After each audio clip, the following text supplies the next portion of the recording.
Bonjour et bienvenue dans ce premier jour de challenge. Je suis ravie de vous retrouver et pour commencer, vous aurez besoin d'une feuille, d'une règle, d'un crayon ou un porte-mine et d'un compas. Et aujourd'hui, on va dessiner les bases de votre mandala. C'est parti!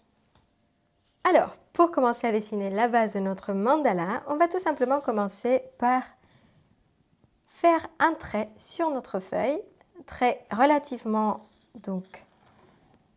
parallèle au bord de la feuille, mais en réalité, ça n'a pas énormément d'importance, vous allez voir. Vous prenez votre compas et vous tracez un petit cercle. Enfin, petit, grand, moyen, peu importe. Ça va être un cercle de référence. Et ensuite, je vous conseille de ouvrir votre compas le plus possible parce que les traits qu'on va faire, on veut qu'ils sortent de notre dessin de mandala. Et on va commencer déjà par créer un trait perpendiculaire, donc à 90 degrés de celui qu'on a fait en premier. Pour cela, vous mettez un bout du compas, donc la base de notre compas, donc sur le bord droit, sur le point d'intersection entre le cercle et notre ligne côté droit. Même chose, côté gauche. Et on va unir avec notre règle le point qu'on a fait avec le centre de notre compas. Et vous allez voir, là on a déjà un tracé qui est perpendiculaire à notre ligne initiale. Vous gardez le compas bien ouvert et cette fois-ci, on va faire la même chose. Donc, point d'intersection entre la toute première ligne et le cercle côté droit.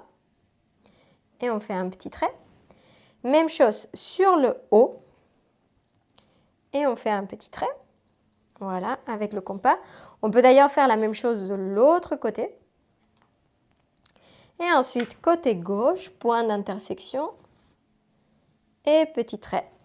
Et ça va nous aider à faire des lignes qui vont traverser à 45 degrés. Donc, on va faire un angle de 45 degrés avec nos lignes de base. Il faut que je le prenne par le bon bout.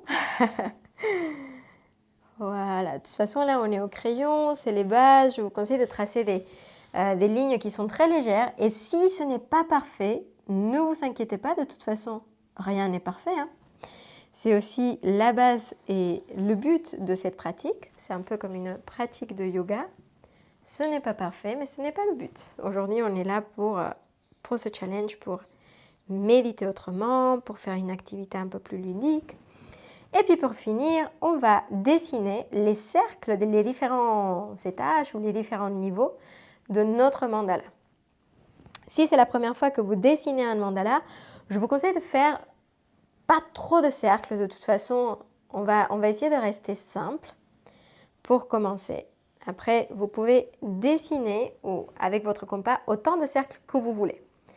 Moi, j'essaye de faire souvent, on va dire, un grand cercle, puis une espèce de section un petit peu intermédiaire. Je vais pouvoir m'amuser à faire des petits trucs.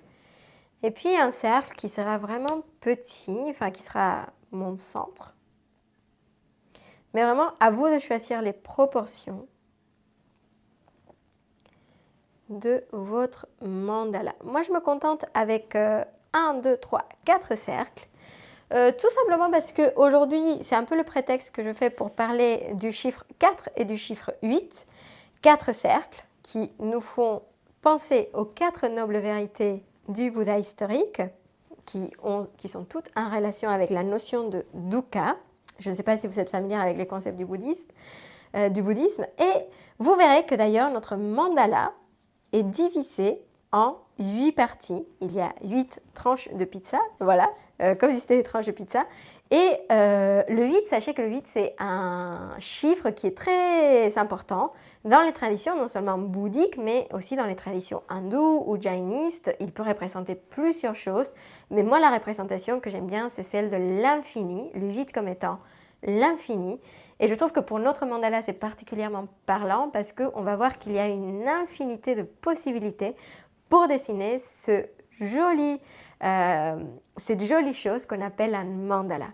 Et donc voilà, pour aujourd'hui, on a notre base. À partir de demain, on commencera donc le dessin de notre mandala. Et d'ici là, je vous souhaite une très belle journée ou une très belle soirée et vous dis à très bientôt.